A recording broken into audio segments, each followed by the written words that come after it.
Hi, I'm Jeremy. So today I'm gonna talk about public relations under globalization. So let's first start with name some well-known global organizations: Apple, Jeep, the car brand, um, Starbucks, and even Web Shenwick. It's really easy for us to name a bunch of mega-sized global organizations who can not only earn big foreign domestically, but also by providing their services and products over other nations, they can further enlarge their revenue. While the globalization process has alerts a lot of C-suite people in their companies trying to expand their branches overseas. Well, the whole process requires one major role that helps facilitate the process, which is PR. So when conducting PR under global context, there are two different types of PR can be considered. First one, global PR and international PR. So what's the difference? Global PR requires practitioners trying to find a unified and concise message that can resonate within the minds of people across nations, regardless of their cultures and backgrounds. While international PR champion the idea that according to different culture and different backgrounds, different laws, regulations, the practices, the messages conveyed to the target audience should be customized, trying to fit into the culture and the policy.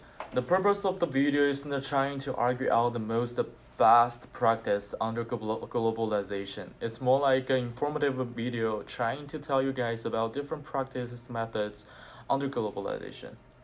So I prepared several case studies. Well, today I'm gonna touch upon two basic cases, one for global PR and another for international PR. I believe everyone here has heard about Red Bull, right? Red Bull has successfully built up its corporate image as the world's leading energy drink producing company over time.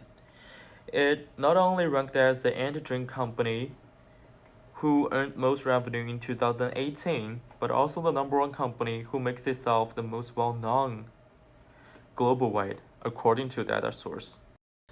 The global perception towards Red Bull are consistent and cohesive. The reason can be majorly ascribed to the message that Red Bull decided to, focus on at the very beginning of the game: sports.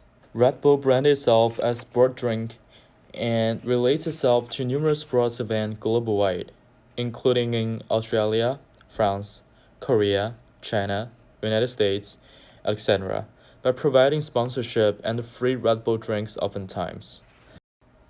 The global PR communication message was considered a success in the sense that it grasped the attention of its target audience, the young male sports maniacs, and those messages sent out to different nations were able to resonate among the same target audience.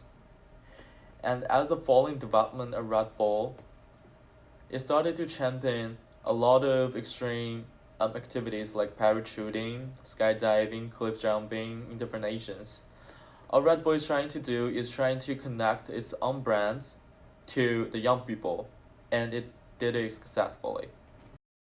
Well, an example of international PR practice will be the world well-known Western fast food chain called Kentucky Fried Chicken, which is KFC, of its hyper-localized messages that correlating to the cultures of the different countries.